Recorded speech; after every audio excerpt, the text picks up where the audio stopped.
Ladies and gentlemen, this is my home. Definitely not everything it used to be, but it's still the only place in the world I will ever call home. My grandmother planted these popples almost 30 years ago. They gotta be 100 feet tall now. They're wider across than I am. They're huge. This is my 1951 Super C. It doesn't get used that much anymore, and it hasn't been started in over a year, but if I put a battery in it and touch the ignition, it would fire right up and run as if I just shut it off an hour ago. This old excavator track used to frame my garden. I found it in the Upper Peninsula in the woods and loaded it into the bed of my truck myself. I'm glad I found a use for it because at the time when I was loading it, I really didn't know what I wanted to do with it. This is what's left of a huge collection of glass bottles. Don't worry, I'm not a drunk. These things had a purpose. I used to use them to dissolve precious metals in an acid solution. These two right here are platinum. If I filter those out and drop some zinc in there, the acid solution will let go of the platinum as it absorbs the zinc. Those jars are worth about $300. I know I will never be able to afford to rebuild, but I was hoping to build a small shelter out of earth bags. This is the beginning of my pile. I still have 2,000 more to fill with dirt, then I have to stack them. Back when the object of my desire was to experience more adventure, peace, and joy, this right here was the source.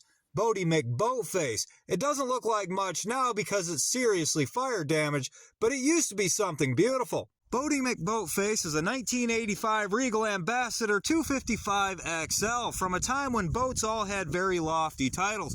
Her power plant is a 454 Merc Cruiser, a General Motors engine, and she's a single screw.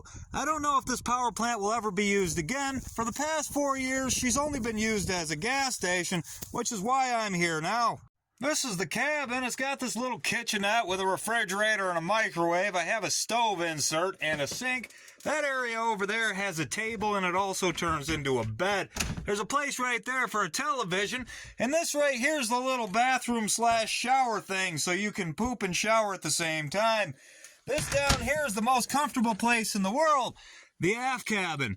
It looks kind of tight. There's an escape hatch up here, but it's actually really nice to sleep down here. I wondered what happened to my water skiing rig. There's all that stuff. There's the power plant right there. The carburetor's not on it because I would take the carburetor and the batteries inside the house to store them for the winter so they wouldn't get messed up. My grandmother also planted this black walnut tree right here. It drops a lot of fruit every year. We turned this area into a pet cemetery for our animals, and the ones we lost 4 years ago are all right here.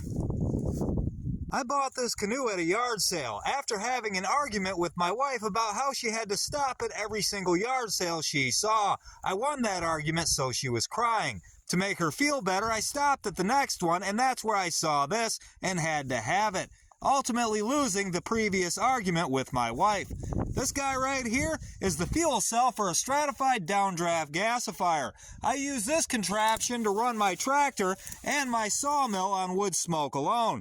It was really cool and one of the things I'm most proud of in my life. The fire took my house completely off from the floor, seemingly without damaging the floor at all. I swear you could have swept and mopped it and it would have looked just as good as the day I laid those boards down.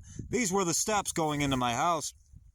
On the 4th of July, we would throw massive parties with thousands of dollars worth of fireworks. My wife would work seasonally at a fireworks stand being paid only in fireworks. At the end of the nights when we were cleaning everything up and throwing it in the fire pit to burn off whatever was left over, we would all sort of sit around the fire in this spot right here. It doesn't look as nice as it used to. The past few years for me haven't been very fortunate, but I hope this video helps you remember to appreciate everything that you have and not take anything for granted. Because on February 20th, 2020, I went out at 10 o'clock with my wife to cut some firewood for a friend because we thought it would be nice to get out of the house for a little while and our friend really needed some heat. And we were never able to go home again.